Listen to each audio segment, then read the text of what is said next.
Can you break down basically what the whole life policy is, and can you throw in exactly how you could put in protections and I, I believe what they're called is I forgot the term for it, but you could like the disability just in case Yes, something happened. yes, Yeah. What is yeah, that yeah. term for it?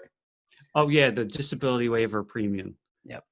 Yeah, and so Yeah. this is, at the heart of it. And when you think about life insurance, it's protecting your life and your ability to produce on this earth, right? That's the core of what it is, and it does a great job with that. And that's why, and it has massive amounts of tax benefits for it, because the government wants you to have this, protect you and your family, right? So that's the heart of it, from the death benefit being tax free to the cash value inside growing tax free that's accessible.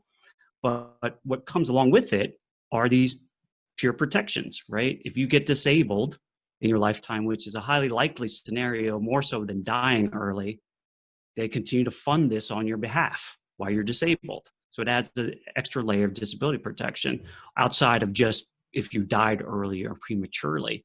And there's other protections down the road where people are not thinking that far ahead, like even long-term care protections that you could utilize in retirement. So these are all these layers of health and death and income protections that go beyond just the cash value buildup and storage of money. And that's what a lot of folks are never really exposed to or think about, because you'd have to pay for those if you needed them outside, right? Whether disability or long-term care, these are built into the sort of the design of the policies outside of the use of the money for financing and build up of tax-free money.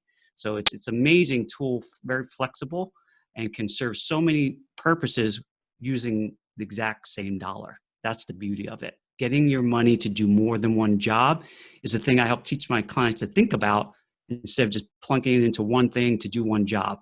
For like a 401k, you put it in there, it does one job, and you got to wait for it to do this job for decades, depending on where you are in your lifetime. So we try to think very broadly about how to get your money to do multiple jobs and create more efficiencies in your life. Yeah, thank you for explaining that. And can you just break down the differences between a whole life policy and just storing cash in your bank account? What's the Yeah, difference? and this is where the people use this thing, life insurance, whole life insurance, and they call it a bank. It clearly isn't a bank in the regulatory sense, but it can very much act as a financing arm. So if you think about a bank where most people funnel the vast majority of their money first, that's where it goes in. You're storing money. And back in the day, it used to be where they charge you to store money for a little bit of your cash, and so you can always access it. But they quickly found out that they could actually make money off of lending that out to somebody else. In a transition to you storing your money, you get some interest, but they're using that money somewhere else, right? So you earn 1% on your bank account, they're going to loan that out potentially 5 to 10 times for double that or more, and continue to make money off of that. So for the actual depositor of that account or owner, all you're getting is interest and liquidity. So there's not a whole lot of other benefits that come along with it. It actually benefits the bank way more than us.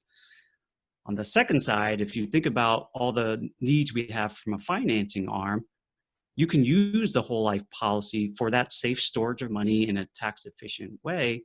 But then you get all those benefits that I shared around your health, your disability, all that. But you get a private account that gives you the option to utilize the cash in those accounts for whatever you need, whenever you need it, contractually. There's no government sort of oversight to that. They can't control that. That's a private contract between you and a life insurance company.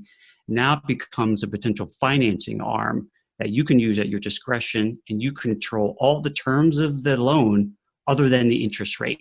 So when you pay it back, you can pay it in lump sums, take months off if you want, depending on what's happening. You now control that financing arm, which is such a vital time, especially in times like today. So there's a big difference there in terms of the other benefits that come around it other than the storage of money.